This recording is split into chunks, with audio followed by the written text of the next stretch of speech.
Michael Jackson 150 साल जीना चाहता था। किसी के साथ हाथ मिलाने से पहले दस्ताने पहनता था, लोगों के बीच में जाने से पहले मुंह पर मास्क लगाता था।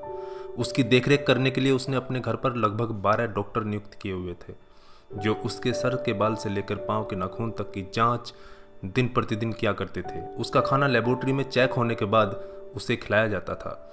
उसको व्यायाम कराने के लिए 15 लोगों को रखा हुआ था। माइकल जैक्सन अश्वेत था। उसने 1987 में प्लास्टिक सर्जरी करवाकर अपनी त्वचा को गोरा बनवा लिया था। अपने काले माँ बाप और काले दोस्तों को भी उसने छोड़ दिया।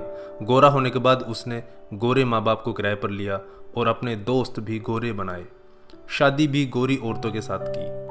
नवंबर 15 को माइकल ने अपनी नर्स डेबी रो से विवाह किया, जिसने प्रिंस माइकल जैक्सन जूनियर और पेरिस माइकल कैथरीन को जन्म दिया। वो 150 साल तक जीने के लक्ष्य को लेकर चल रहा था। हमेशा ऑक्सीजन वाले बेड पर सोता था। उसने अपने लिए अंगदान करने वाले डोनर भी तैयार कर रखे थे, जिन्हें वह खर्चा देता था ताकि समय आने पर उसे किडनी, फेफड़े, आंखें, किसी भी शरीर के अंग की जरूरत पड़े तो वह उनको आकर दे दें। उसको लगता था कि पैसे और अपने रसूख की बदौलत मौत को भी चकमा दे सकता है, लेकिन वह गलत साबित हुआ। 25 जून 2009 को उसके दिल की धड़कन रुकने लगी। उसके घर पर 12 डॉक्टर्स की मौजूदगी में हालत काबू में नहीं आई। सारे शहर के डॉक्टर उसके घर पर जमा हो गए, वह भी उसे नहीं बचा पाए। उसने 25 साल तक बिना डॉक्टर से पूछे कुछ नहीं खाया था। अंत समय में उसकी हालत बहुत खराब हो गई थी। 50 साल तक आते आते वह पतन के करीब पहुंच गया था और जून 25, 2009 को वह इस दुनिया से चला गया। जिसने अपने लिए 150 साल जीने के इंतजाम कर रखे थे, उसका इंतजाम धरा का धरा रह गया दोस्तों। जब उसकी बॉडी को पोस्टमार्टम हुआ तो डॉक्टर ने बताया कि उसका शरीर हड्डियों का ढांचा बन चुका था। उसका सिर गंजा था, उसकी पसलियां, कंधे, हड्डियां टूट चुके थे। उसके शरीर पर अनगिनत सुई के निशान थे। प्लास्टिक सर्जरी के कारण होने वाले दर्द से छुटकारा पाने के लिए एंटीबायोटिक वाले दर्जनों इंजेक्शन उसे दिन में लेने पड़ते थे। माइकल जैक्सन की अंतिम यात्रा को लगभग 2.5 अरब लोगों ने लाइव देखा था। यह अब तक की सबसे ज्यादा देखी जाने वाली लाइव ब्रॉडकास्ट है।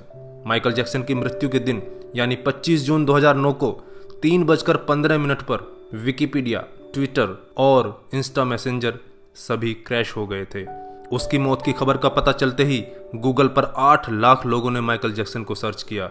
ज़्यादा सर्च होने के कारण गूगल पर सबसे बड़ा ट्रैफिक जाम हुआ था और गूगल क्रैश हो गया था। 2.5 घंटे तक गूगल काम नहीं कर पाया था। मौत को चकमा देने की सोच रखने वाले हमेशा मौत से चकमा खा जाते हैं दोस्तों।